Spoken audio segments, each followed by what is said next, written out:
Today on Aqua Kids, we're back with the students from the Marine Academy of Science and Technology. Join us as we head out to Sandy Hook Bay in New Jersey to monitor fish populations using sonar and trawling. Aqua Kids, doing what we have to do. Saving our earth, land, air, and sea. All we gotta do is keep it green and blue. For me and you. Aqua Kids. Hi, I'm Hannah Jones. Welcome to Aqua Kids from Sandy Hook, New Jersey. Let's go get the kids and find out what we're doing today. Hey Selena, this is a really beautiful place. Yeah, it's fabulous. I wonder what we're doing today. Hey guys. Hey Hannah, so what are we doing? We'll be boarding the RV Blue Sea, where we'll be trawling, tagging, and scanning. What does that mean? Well, we're going to catch, sort, measure, and then release various species. It helps the scientists better protect these creatures. What do you think we'll see? Skates, maybe some flounder, and maybe even some small sharks. Ooh.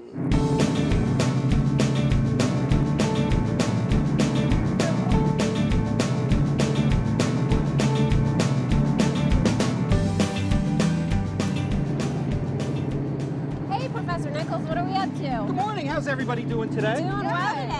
We're going to start off today by towing a side scan sonar, which is laying here on deck. And what that will tell us is what's on top of the bottom. Where you normally use a depth sounder, which looks straight down, what this does, it looks out to either side. So it's bouncing sound waves out and back. And if it sees something, it will create a shadow of it. And how far does it extend? It depends on the frequency, but they can extend almost 1,000 feet to either side. The unit we're using today is looking at 100 feet to either side, but it gives us very high resolution, so you get really good detail. What are we looking for exactly?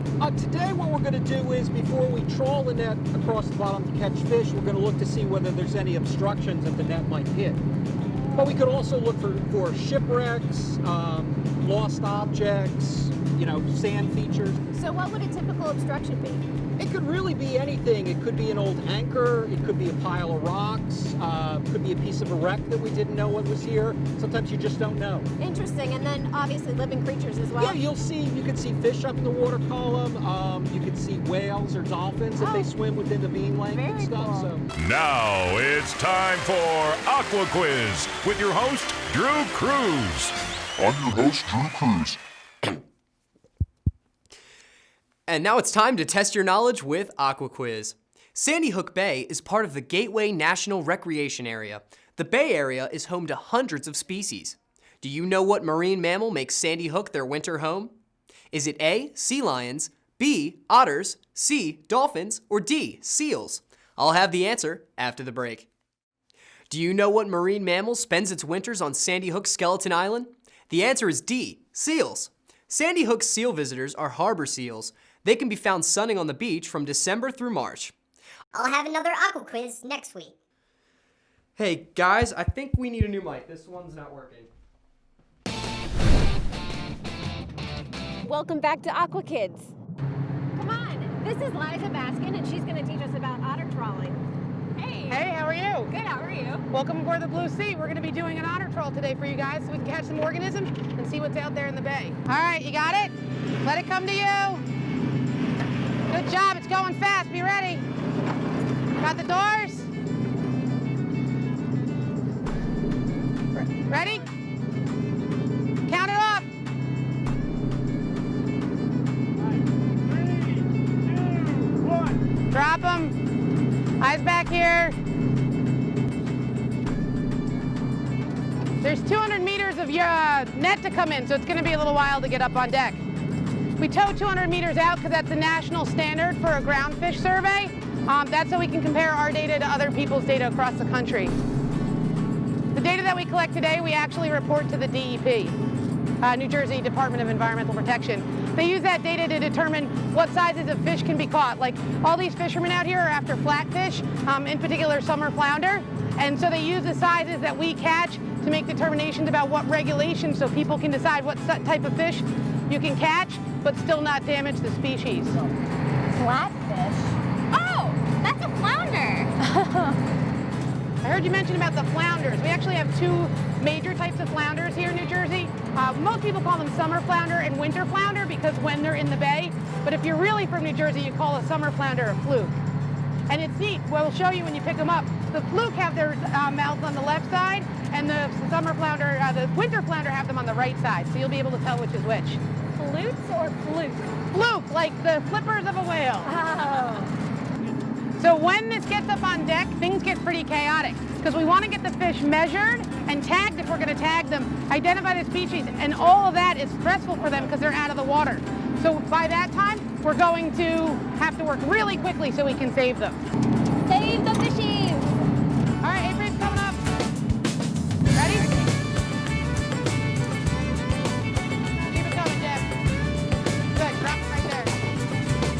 You, come here. We need somebody with muscles. Oh, wow. What can we do? Okay, as soon as his tote comes back here, you guys are actually gonna pick up the fish and bring them up to Maddie. Maddie, wave at us. Look, guys, this is one of the fish that we caught. We caught several of these species. Locally, this is known as a porgy. A porgy? Yeah, a very common fish here, especially in the estuary, Raritan Bay, where we are. Recreationally important species, so many people fish for them. But they're a little small, so we're not going to tag them today. But we are going to tag this species here, this larger fish. And what?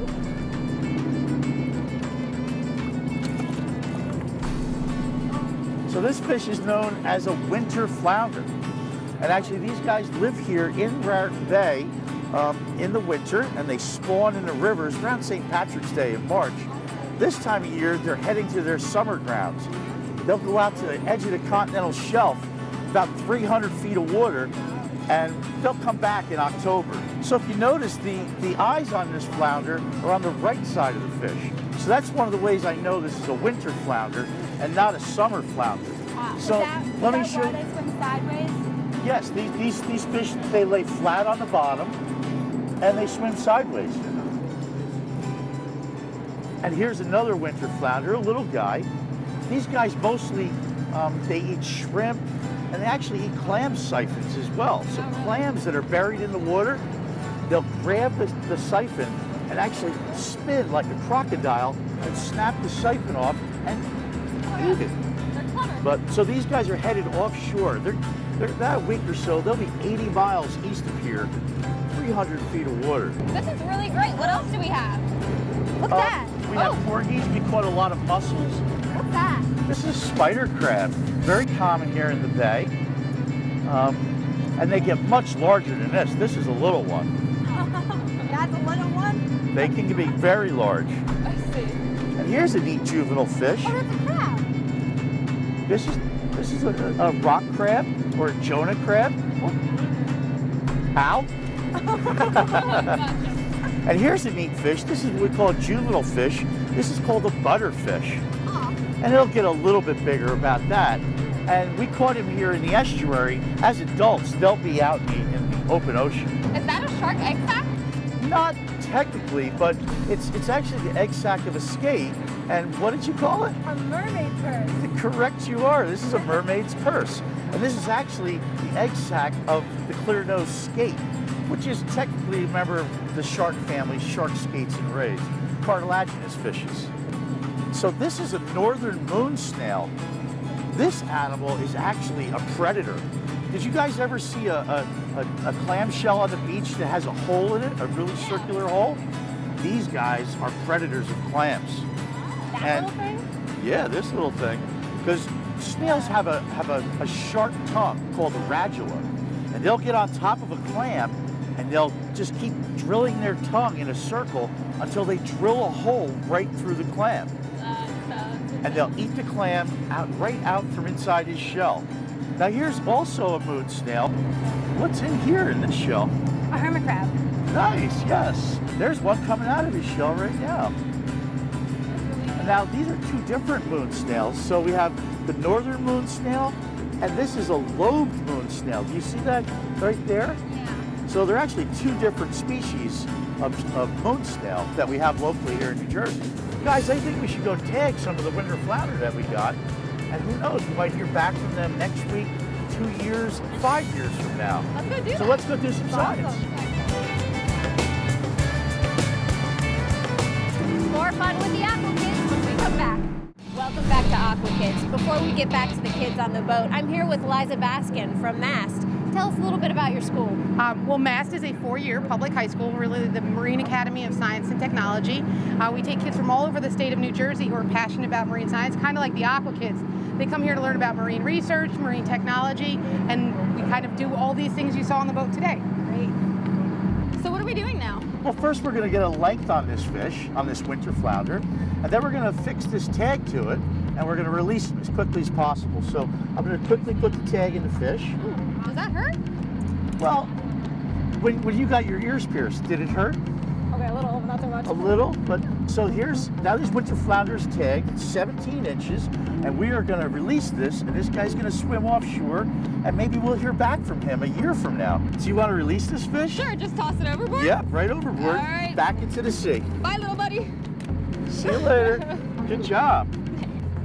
Wow, look at the size of this starfish. You know what these guys eat? No. Clams. They love to eat clams. A starfish has these tube feet, and they can lock onto a clam. And because it's not like our mussels, which, they get tired if we lock on, this dot right here, see that orange dot? That's called the madreporite, and that's like the water valve system. So it can take in water through this madreporite and lock these tube feet. And a clam has to open up. It's going to breathe sooner or later. And when it does, the starfish, so he's also a predator, just like the moon snail. So what are we doing now? So now we're going to measure the rest of the fish that are in here and identify them. So this is a scup, and they are in the drum family, and they get to be about 8 inches long. Now, since we have a lot of them, we're going to measure 10 and then just count the rest.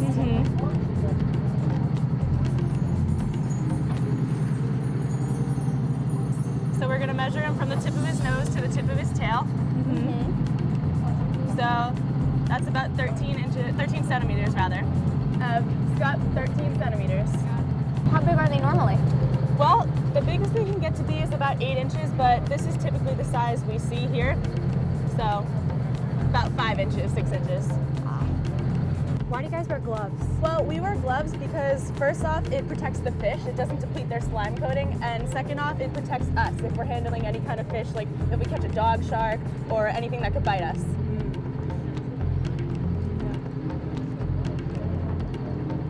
So how often do you guys do this? We trawl approximately once to twice a week, depending on the different classes. So you get a lot of data through the season. So why is it important that we do this? How does this relate to us? Well, although this is not global, this little window in the bay is going to give us sort of a bigger picture that stuff that goes on the bay could be applicable to a larger scale. So if we study our fish ecology, we can get an idea of fish ecology at a global scale. That makes sense.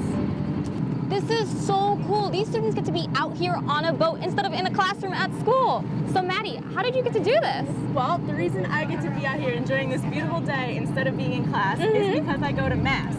And MAST is a marine science-based school, and I'm also enrolled in oceanography. So this is actually a part of the curriculum, to be out here on this boat doing the fish stock assessments. That's so awesome. Yeah, it's really fun. I'm jealous. They get to be out here all day. Evelyn, how'd you even choose this place? Well, I used to live on Sandy Hook, so the school is actually down the street from where I used to live. And ever since I was really young, I wanted to be a marine biologist. I used to go in tidal pools all the time. So when I heard about this school that was a marine biology school and they go out on the boat all the time, I just knew it was the perfect school for me. Oh, that's so fun. So Jeff, you're from the what is it? ALS, but it's the American Littoral Society, and we're a coastal conservation organization based here right in Sandy Hook. My main job is I run our marine fish tagging program, as you saw before, but we also do many other things. We do habitat restoration, we work with oyster reefs and horseshoe crabs, we do advocacy for access for the public to the beach, so everyone can go to the beach. Real important stuff. And I feel that our work is very important, and we're protecting the marine environment, protecting it so that my children and your children will always have a healthy ocean. It certainly does help the community. Thanks. Well, I heard the Aqua Kids were coming to Sandy Hook to work with the students at MAST to learn about marine science and the important work that organizations like Marine Academy of Science and Technology and the American Littoral Society does. I was so excited, and it has been a great day. We had a great trawl. We're towing right now. We're going to pull the net back one more time, possibly tag some more fish. And thank you, Aqua Kids, for teaching marine science to kids all across America.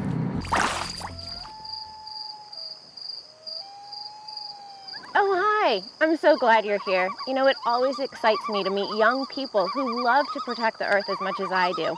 Young people who are pioneering powerful ways to conserve and protect our planet for all of us. I call them eco-defenders. Let's find out what they're up to. Hi, this is Selena with Eco Defenders. On today's show, we're speaking with Cedar Anderson, who is one of the creators of the Flow Hive. Hi, Cedar. Thanks for having me on your show. Of course. So what is the Flow Hive and why was it created? The Flow Hive is an invention that my father and myself came up with. It's basically a normal beehive, and then we put our flow frame invention into the hive. And what that allows us to do is harvest the honey directly from the hive, so the honey flows straight out of the hive and into your jar, ready to eat, ready to go on your table. So does it disturb the bees?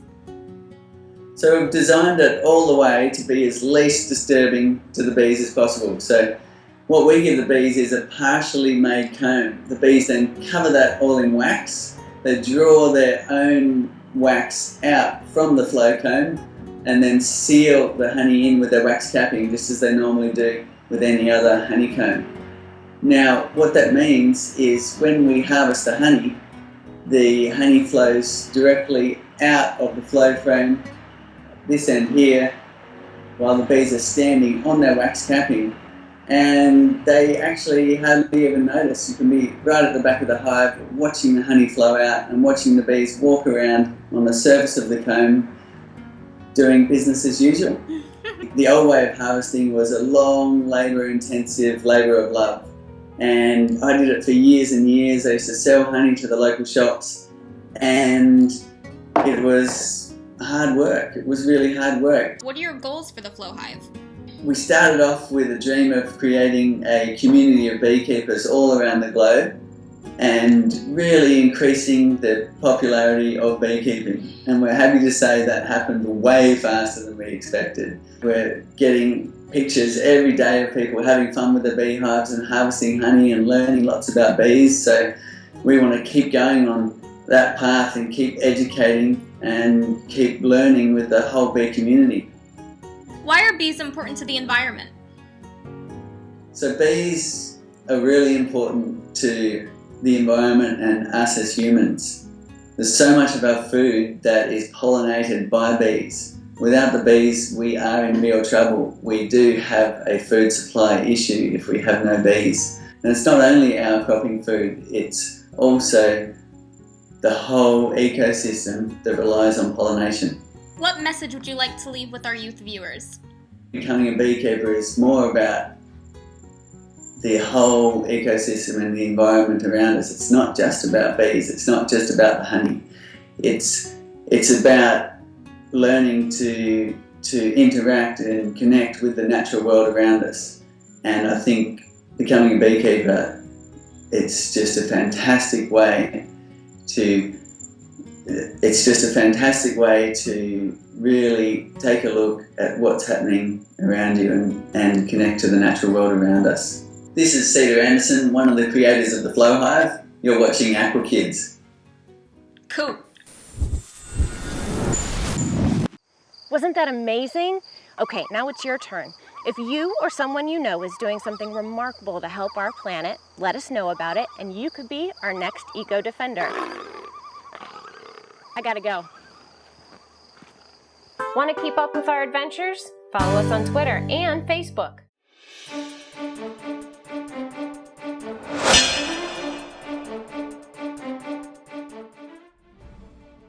I'm Jalen, and this is Earth Edition. Long ago, fishermen believed that the supply of creatures in the ocean was limitless. For hundreds of years, our oceans and waterways were overfished. Through the Industrial Revolution, the effects of pollution were not known. This is why now, preservation efforts and research are more important than ever. Marine biology, the study of marine life, looks at the entire ecosystem, from the largest whales to the microorganisms. Marine biology requires the collection of specimens to study, so fishing methods such as traps and nets were adapted for scientific learning. As technology created more sophisticated methods of research, our knowledge and understanding has also evolved. Tagging and re-releasing fish, or marine mammals, allows biologists to track the development of their life cycles. Scuba equipment gives scientists an opportunity to observe, collect, and document living things underwater. Remotely operated vehicles, or ROVs, are used for observations that are too deep for divers. Sonar, which stands for Sound Navigation and Ranging, uses sound waves to see the ocean floor, explore shipwrecks, and detect marine life. Therefore, along with our progress in technology, so comes the progress with conservation. I'm Jalen, and this is Earth Edition.